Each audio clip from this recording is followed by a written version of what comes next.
Hello, it's Kris from Memorial Sloan Kettering. Speaking today about Tumor Board.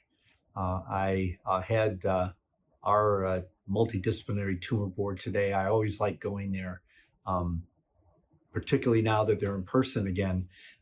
It's so nice to see colleagues and be able to talk face to face and kind of talk things out. I think that the more interaction we have with each other, the better job we're going to do. But I do want to highlight a couple of issues that come up. I think the first issue that I'd like to address that really keeps people at the tumor board from making the best decisions and making them quickly is the lack of sufficient tissue from the diagnostic biopsy.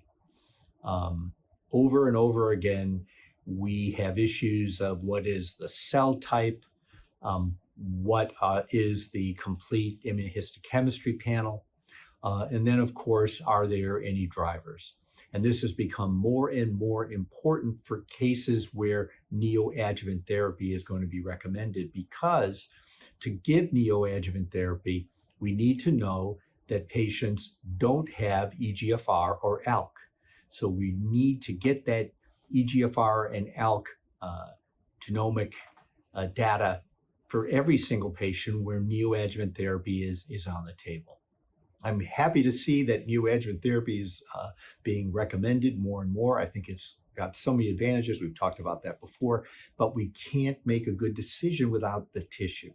So what I ask is that at least the medical oncologists work with our colleagues and make it clear that whoever is going to do the biopsy, be it a pulmonologist, be it a interventional radiologist or a thoracic surgery, that we get sufficient tissues to our pathology department for a complete morphologic assessment, all the necessary tissue needed for immunohistochemistry studies to confirm and make the diagnosis more precise, and lastly, for genomic testing.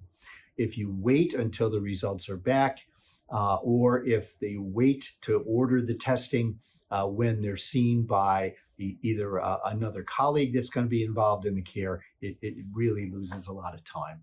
And you really can't make great decisions without having that information.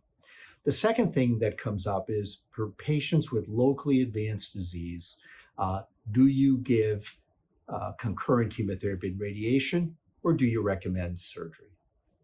A couple of thoughts there.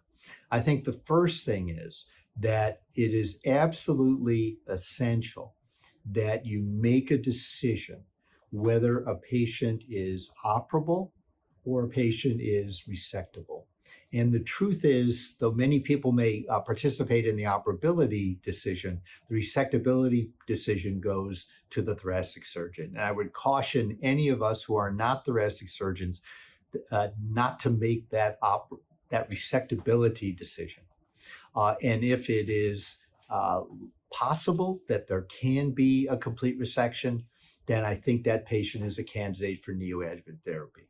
If it's not possible, based on the extent of disease at the time of diagnosis, then concurrent chemotherapy and radiation, followed by other therapy, is the best choice.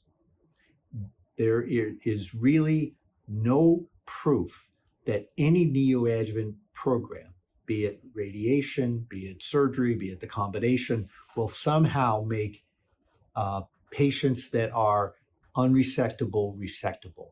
I'm sure we've all seen that happen, but that is not something that's supported by data, and you can't rely on that. Also, when you know how effective radiation and chemotherapy is, how in general it's comparable to surgery, you do patients a disservice if you go attempt a resection, cannot perform the resection, and then you're left with a radiation planning after neoadjuvant therapy and after an attempted resection. You're doing the patient a disservice. So please make this decision upfront.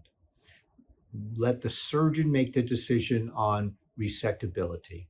And put your minds together, use those people at your tumor board to make the best decision for the patient, whether you go ahead with induction therapy and then surgery, or concurrent chemotherapy and radiation. And please remember, make sure you get enough tissue at the time of diagnosis so you have all the facts in front of you. You can make the best decision for the patient each step along the way.